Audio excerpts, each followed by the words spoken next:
Considered to be one of the most terrifying films of all time, The Exorcist scared the shit out of the masses upon its release in the cinemas in 1973. But what is more chilling than crucifix masturbation and head spinning is that it is based on a true story. This is the story of The Exorcism of Roland Doe. Welcome to Enter the Dark.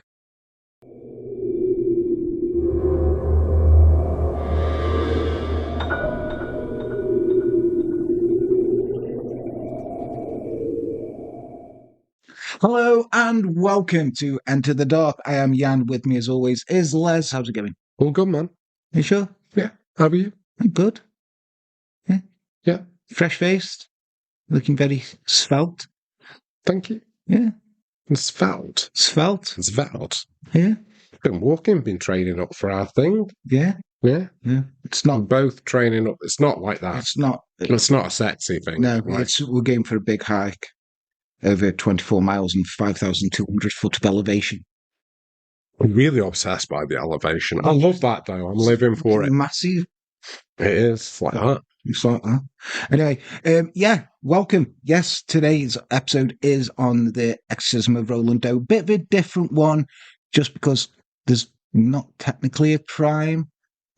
Well, there could be, because, you know, the priests are shit. But, no, he's apparently still alive, I think, this guy. But do you know who else is alive?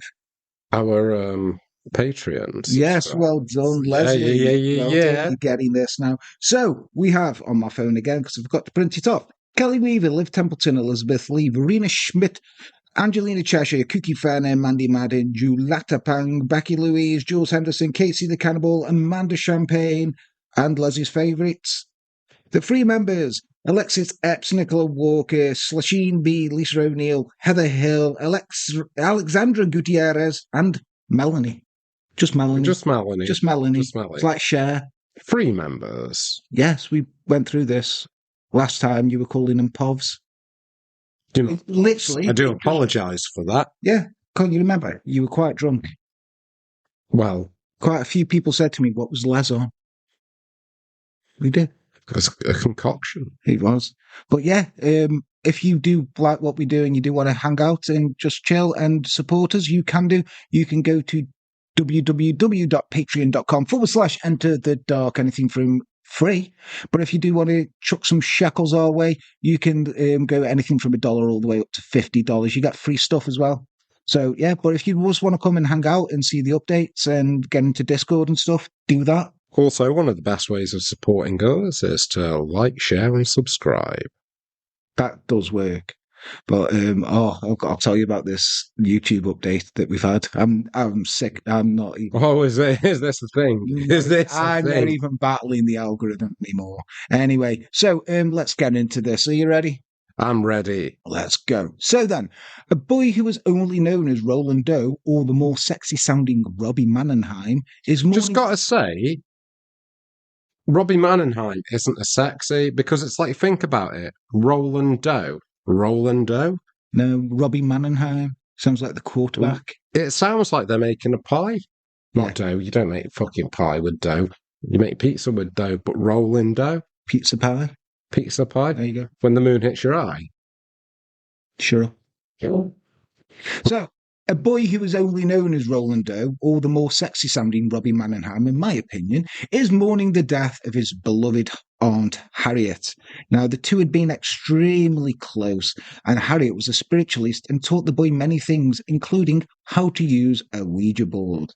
So, you know, it's nice things, isn't it? Just wholesome family things you can do. Well, you know, it was developed as a toy. It was, yeah.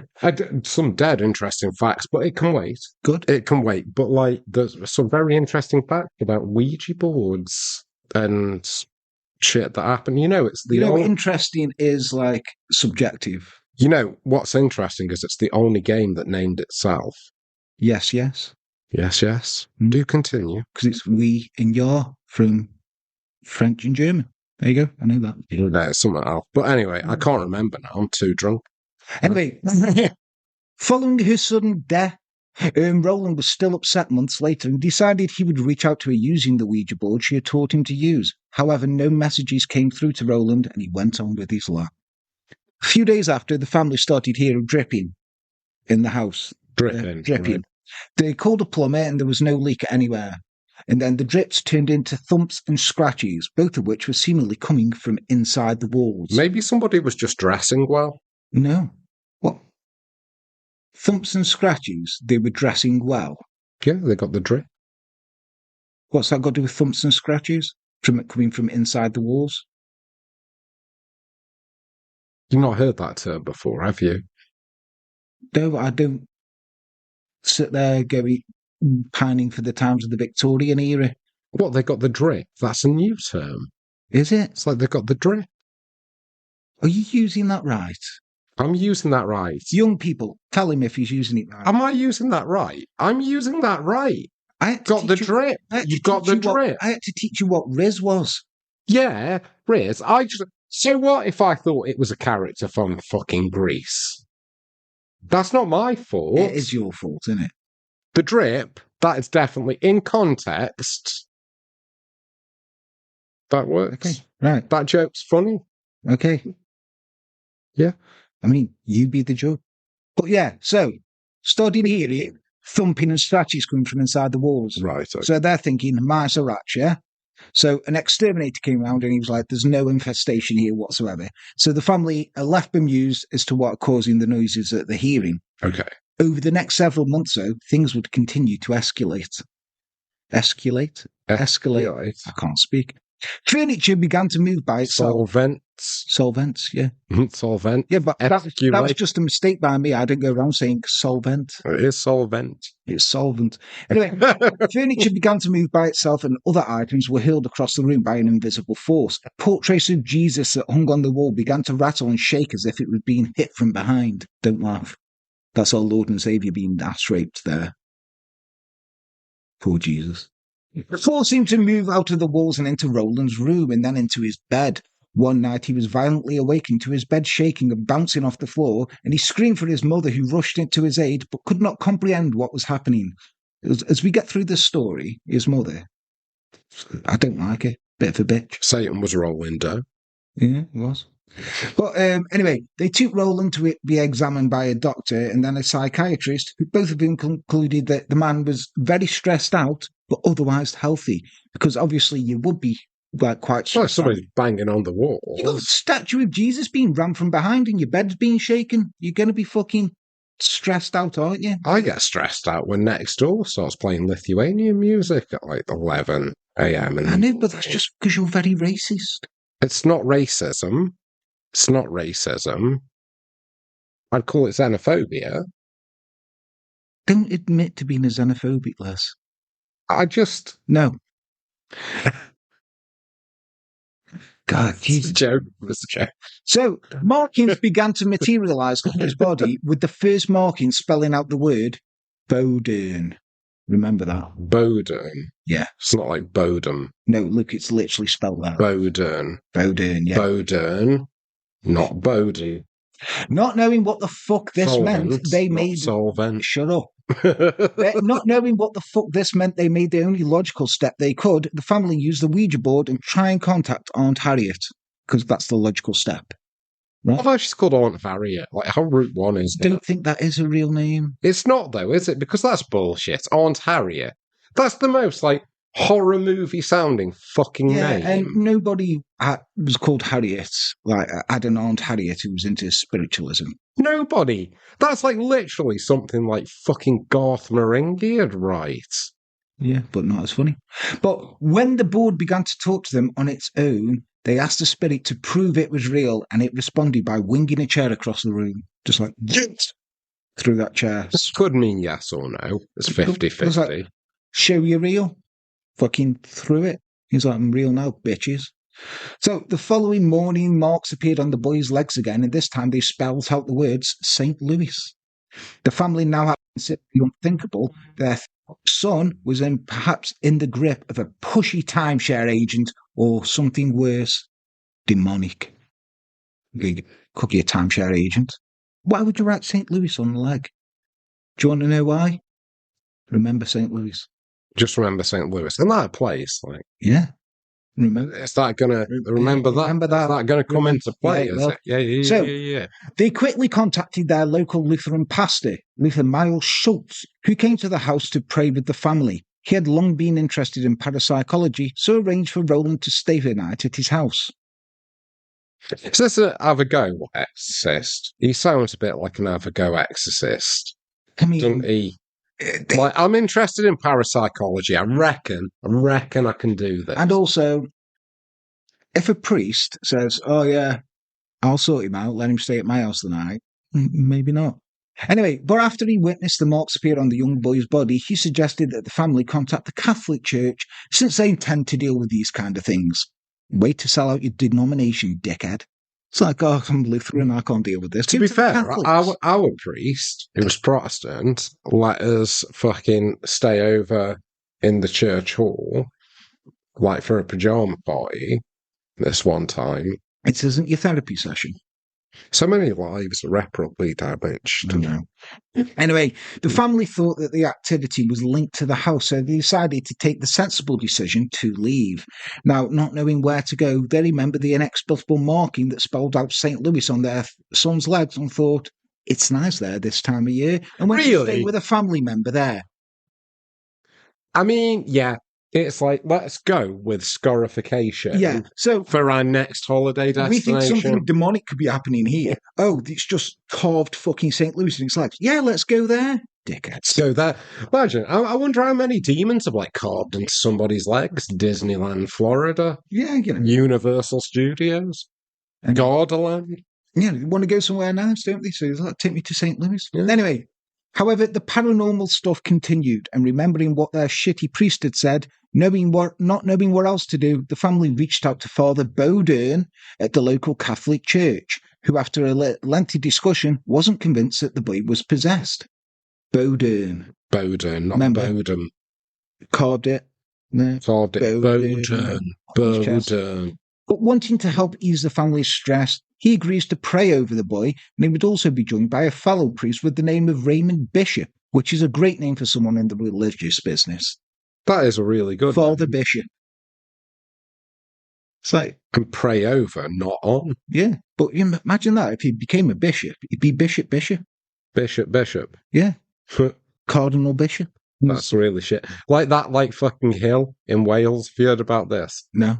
Right, so there's this hill in Wales that the Welsh called Pen, because that's fucking hill in Welsh. And then the Saxons come along and called it like something in Saxon. But anyway, it went down for like 3 generations. So basically, when you look at the translation of this Welsh place, it basically goes hill, hill, hill, hill, hill. Okay. Hank Hill. Thanks. Continue. What?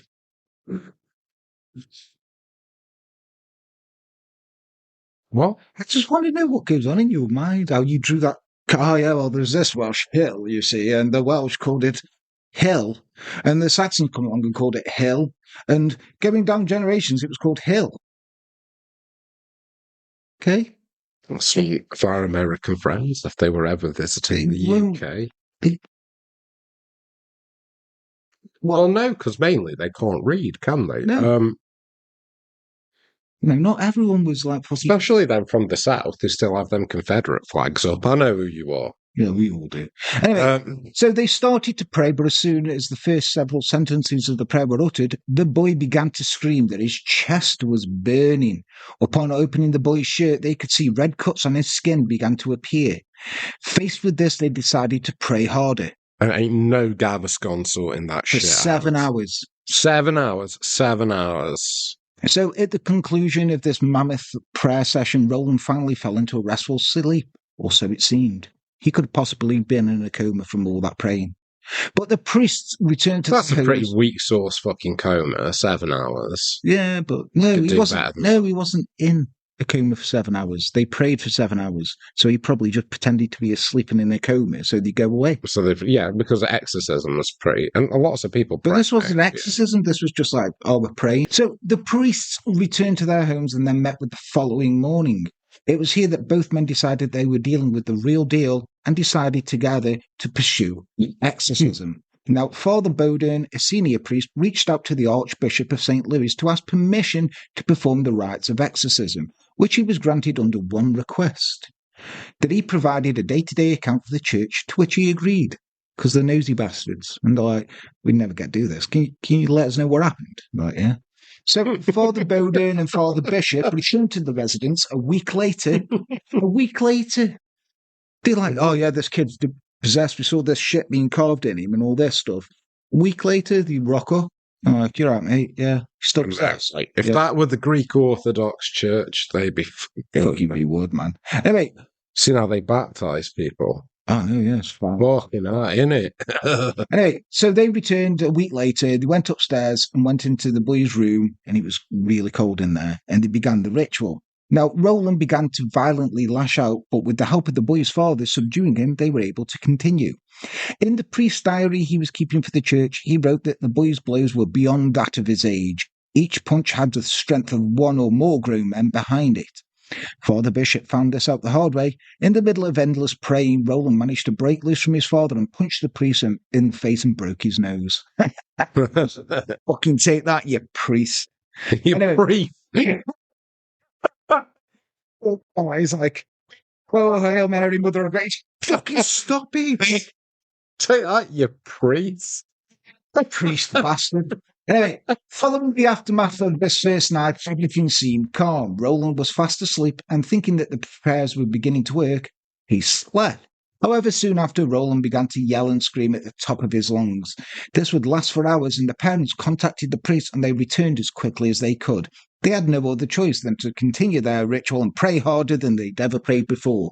This is turning into that Father Ted episode of Speed 3, where with them in milk and all they do is like, let's do a mass, and they just pull up next to him, do a mass, and they just keep doing masses. He gives good mass. That's all they're doing. So for the next 4 hours, Roland screamed. I love how there's a good portion of our fucking audience who's not going to know what Father Ted is. Go and find if Father so, Ted. Educate yourself. Yeah, go find Father Ted because it's fucking amazing. Anyway, for the next 4 hours, Roland screamed and contorted. Suddenly, the boy began to lurch as if he was going to throw up. Did you just say bum boy began to lurch? Boy. I heard bum. You hear lots of things. Like Lithuanian music gives you an anti... Lithuanian? Yeah. Lithuanian? Yeah. Not lithiumanium. I said Lithuanian. No, you fucking didn't. You did. Stop lying. Don't gaslight me. I'm going to take you to AA, though. Jesus Christ. You're an angry drunk. Anyway, so he asked for the window near his bed to be opened, which his mother did. Roland rushed to the window and vomited a thick, black-looking substance. Within minutes, he seemed to be normal, like his old self for the first time in a long time. The family and the priest knelt down and thanked God. Kneeling beside him, they gave thanks for what seemed to be a triumph of good over evil. But from the ritual Romanum, the Catholic rites of exorcism, sometimes the devil will leave the possessed person in peace to make it appear that he's departed, just as a bit of a, haha, guess what? They say the devil, but it's I feel like the devil's got more on. Yeah, but we'll get to that with this. Anyway, the exorcist must see through this with the power of God and realise this is a trap. Perhaps tired from all their praying, they didn't see it was a trap. I want to know how tiring praying is. I mean, it must. As somebody who doesn't pray that much, and he probably fucking should. That's like a load of people when we said we were going to do this hike. They're like, oh, I can piss that. Yeah, and then I told them all that. And they're like, oh, I was going to take beer with me and all that. I'm like, no, that's bullshit. With them elevations, I've done part of Hadrian's Wall before. Yeah. And it was good. Did 12 miles worth of Hadrian's Wall. I mean, that's a little bit of it because it stretches the fucking neck of the country. And I had to give up. Yeah, he's knackered. Not for fitness reasons. It's because the guy I was doing it with was a prick and borderline fucking handsy. Oh, is that the one that you said give me a lift home to? You made him take you home because you thought he was going to touch you. No, I didn't make him take. No, that's something. What? When you went on a work trip. No, he didn't. I ended up having to get like a fucking train back from Newcastle upon Tyne because he kept jumping on my back and being handsy. And I told him, I'm going to hit you. So many layers, haven't you? So many stories that you've repressed over the years. There's a lot of stories in this shell. In this husk of a human. Anyway, the priest had been gone for several hours when suddenly rolling screams began to fill the house. Once again, deep guttural screams echoed through the house, and around 3:15 a.m., shortly into the bewitching hour, the priest returned to his bedside where he began taunting and screaming at them. After several more hours of intense prayer out of nowhere, Roland went catatonic and froze like a statue. He appeared to be sleeping, but with his eyes wide open. That's freaky, isn't it? When we say froze like a statue, like what kind of statue? David, he was just like that. I was going to say like bollock naked, fucking no leaf over his dick, tiny little thing, because that was classy in that period, apparently. Yeah. So anyway, the priest, not wanting to leave the home in case the devil decides to reappear yet again, and whenever they do, they have to come straight back, decided to stay with the family for a few more hours. Around 8:30 a.m., banging noises from all over the house shook the walls, accompanied by Roland's screams. Now, Roland is stronger than ever before, and he began barking in multiple octaves, as if there were two voices inside him trying to do an a cappella My Sharoni. So it was like,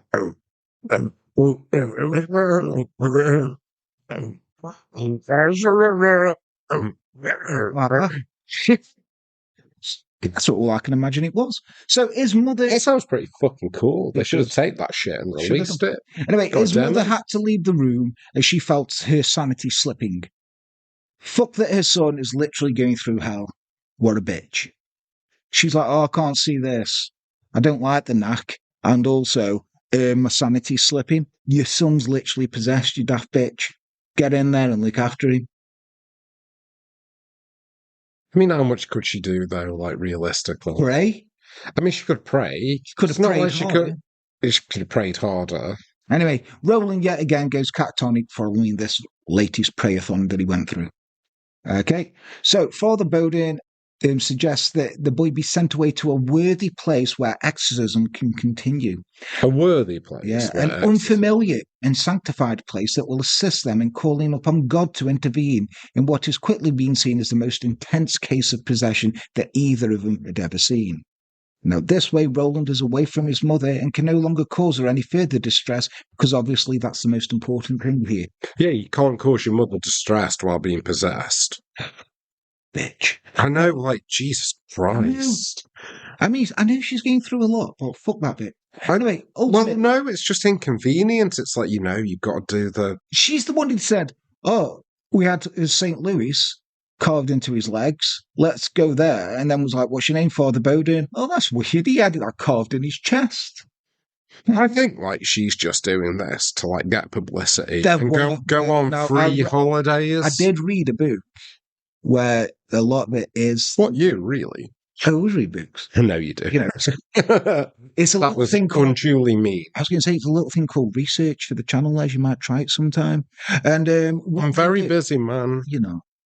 And basically, this book is saying, like, he thinks his mum was making it worse and, like, sort of got the church involved to get attention kind of thing. Anyway, ultimately, it's decided he'll be sent to a hospital run by an order of Catholic monks. It's not too far from his current home, as well as the church in which the priests operate out of. A young boy taken to stay at a place that's run by Catholics. What could possibly go wrong? Not all Catholics. Most of them. Roland is placed in a private room on a private floor above the psychiatric ward to keep him from scaring the other patients within the hospital walls.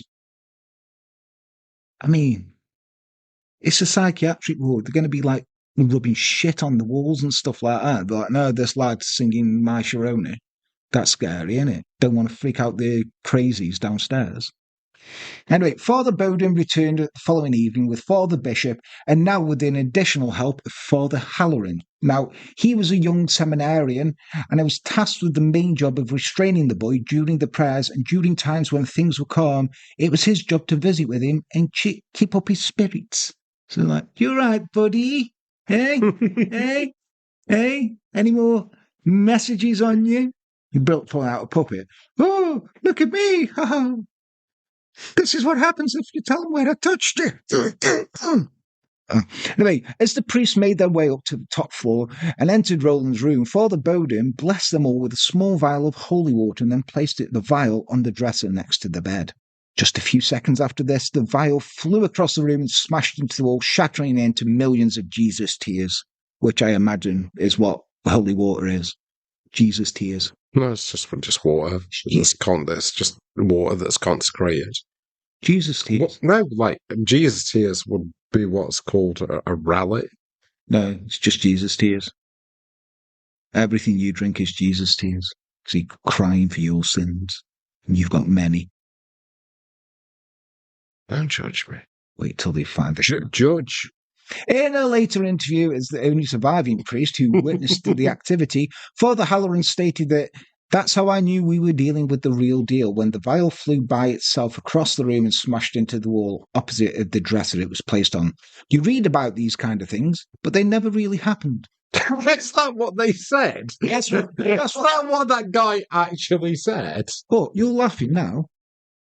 He's kept your spirits up, hasn't he? Funny priest. Realising that they needed to be... These things hardly ever happen. So it sounds like fucking Father Dougal. You don't believe in that bullshit, do you? It's like, yes. Anyway, realising that they needed to begin to do battle with the darkness that resided within Roland Doe, the praying began. The boy began screaming and cursing the priest and revealed one of the telltale signs of possession as things began to escalate.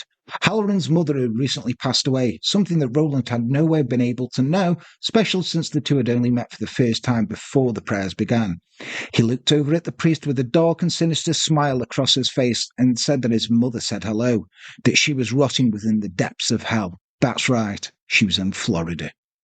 It didn't scare the young priest. Also served as a distinguishing factor for him personally, that there indeed was another entity inhabiting the body of the boy that sat within this very room with him, something dark and malevolent. So we've got the full bingo card now. Oh, yeah. For exorcism, like for demonic possession. This happened on The Exorcist. It's like, yeah, because it's based on this.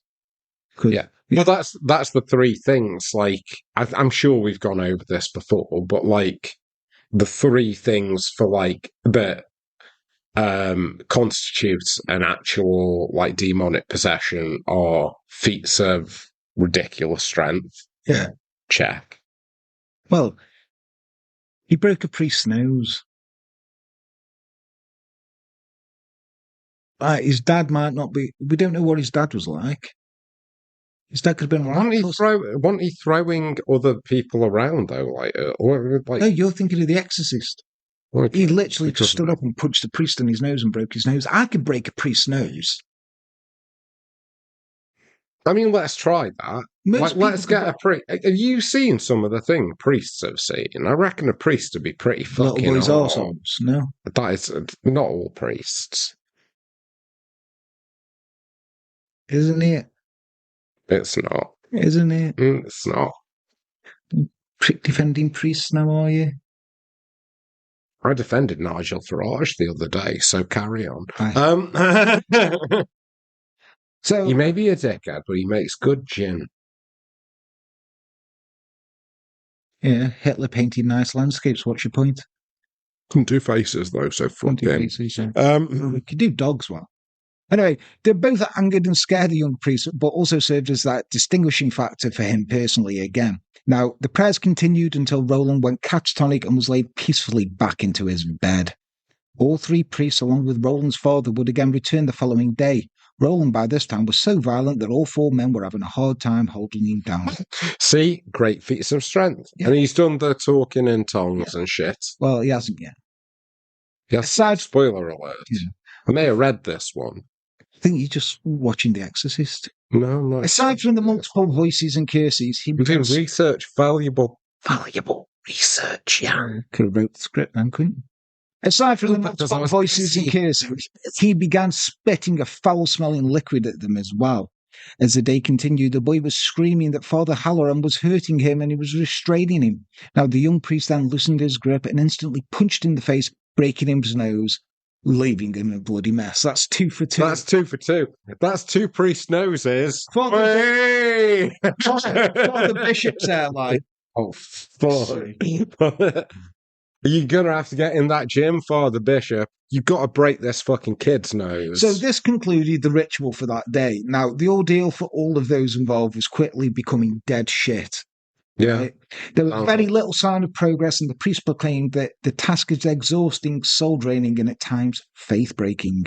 With each exorcism, Roland became more violent and more angry, and also began spontaneously urinating on the priests. Just rip it out and piss on him. I'm spontaneously urinating now. On day 18 of Roland being in the hospital, he asked for a pen and paper from the priest and wrote, "I am the devil himself, and within 10 days I will give you a sign." Shortly after writing this, he began to scream as the Roman numeral 10 carved itself onto his skin on his chest. Next, in case anyone doesn't know. That's a fucked up holiday destination. I know, yeah. So, witnessing this, Father Bowden knew that praying was for losers and stepped it up a notch. He decided to baptize the boy to hopefully aid his crusade against the demons that plague him. Wasn't the boy already baptized? Yeah, he's going to do it. He's like, I'll baptize him again. Well, so that was bullshit. He's literally like, look, I've tried praying. They've literally tried nothing, and nothing's working. Wasn't the kid baptized before? I don't know. I'm not his dad.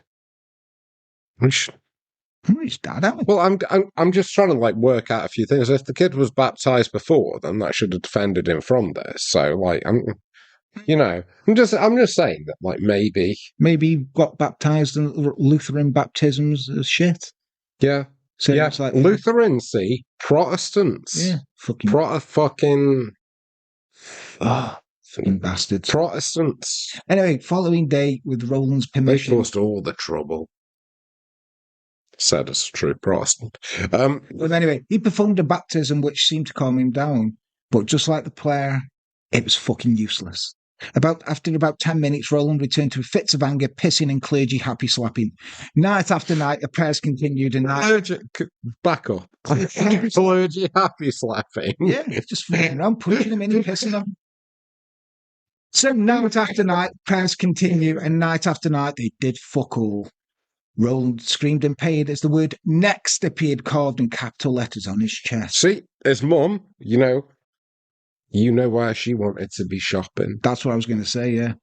At the end of the night, the priests were puzzled as they pondered what the strange statement could have meant. But as they read through the Book of Exorcism, they realised that Father Bowden... Right, are you ready for this? Strap in. This is a priest who's been told he can do an exorcism. Okay. Right? Father Bowden was forgetting to read the word Lord time and time again. That's right, when you were all kicking off in the comments about me saying prayers were useless, they fucking were. The priest was getting the prayers wrong. Wait, back up. Again, too bad. He literally says, let's say the Lord's Prayer. He was like, let's say the... No, not that. There's people in our comments that have a go at you for saying prayers. No, it's just in the Raldo video. There's loads of weird Christians in there saying, oh yeah, this video proves that Satanists were shipping it. I'm like... Are these Waco types? Oh, they're just knobhead types. If you got an insulted the Christian right in America... I am so... Bring it on, Christian right. What you going to do? Abort me? Oh, sorry, you can't. We're all going to die. We're not. We're dying. We're dead. They don't believe that the Christian right in America. You think they can afford a plane ticket? Can't fucking afford teeth. Anyway.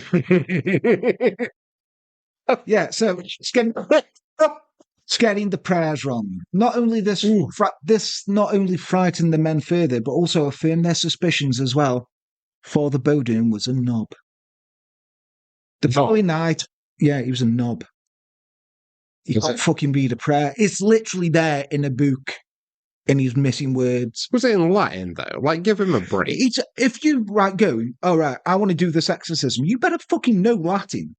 Otherwise, you'd just be like, yeah, you know. you'd be like the Swedish chef, just be like, herdy furdy, goddy and best. I mean, that's an interesting one. Like, how much does like seminary school cost? It's like, do they need a student loan for that, I or don't do give they a shit. just? They just say, look, bring some kids with. I'm just saying, it's just like if you're there a bit poor and having to like work in a cafe over They're like, the look, weekend and having to learn Latin, maybe you're going to skip a few lessons. what's your favourite type? Blonde. Yeah, they're over there. Go get them.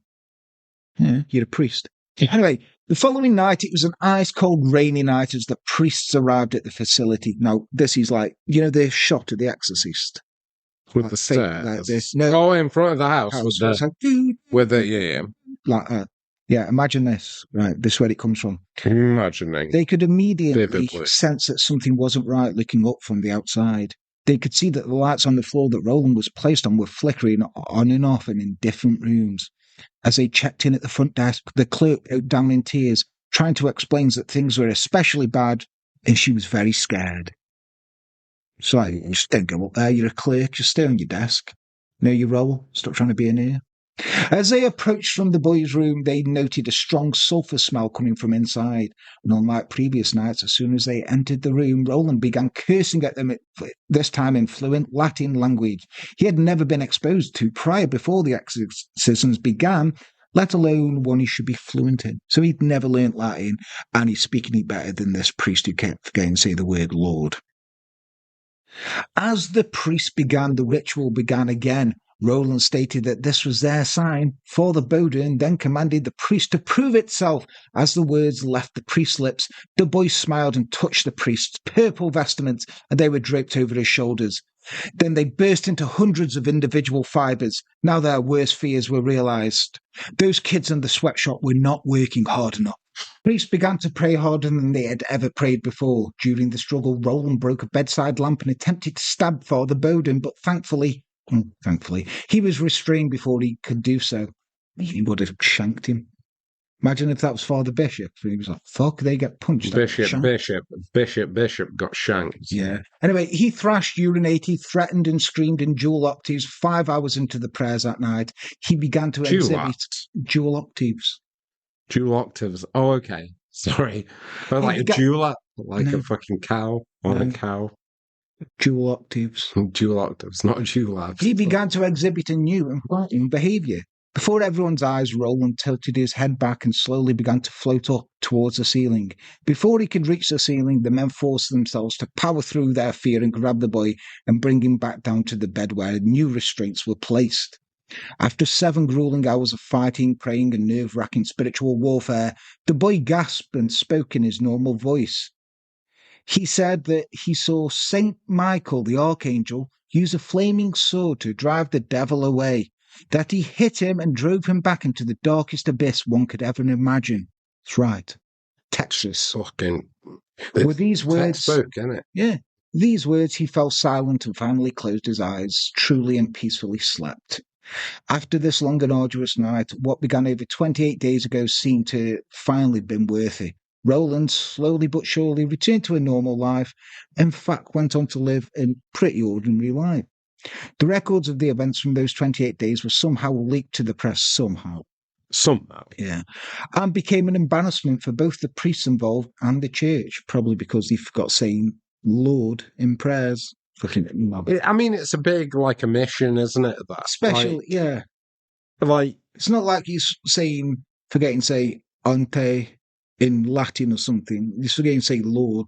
He's forgetting to say Lord. It's like God's there just like, well, fuck me, I guess. Yeah. So Father Bowden had always regretted Roland's confidentiality being violated. No, it was because they knew you were a knob.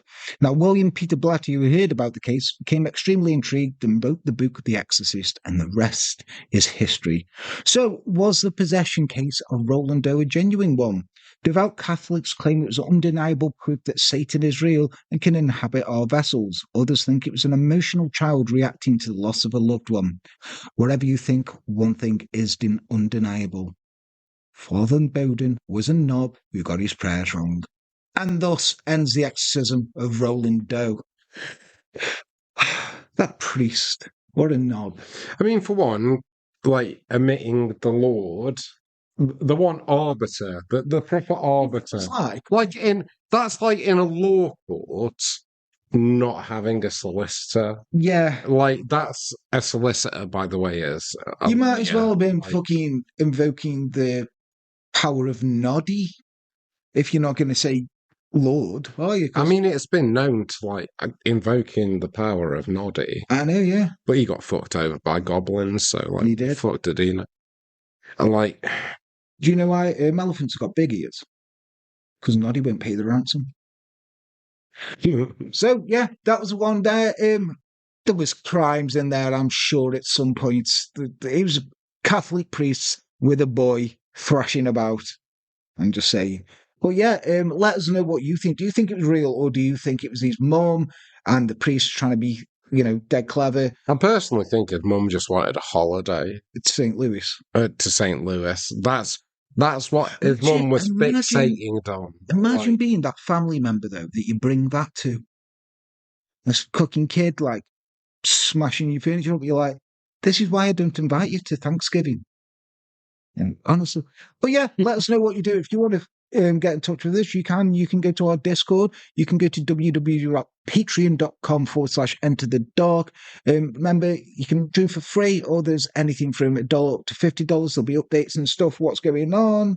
Yada yada yada. We need to make a new T-shirt. We've not made a new T-shirt. Oh, I made our best-selling T-shirt. I'll have you 5. Yes, if you want to, we've got a merch shop and everything like that. You can buy shit. You can go to email us at enterthedarkpodcast@gmail.com. Just tell us what you think and all that stuff. But yeah, I've been Jan. He's been Les. Take care. Bye-bye.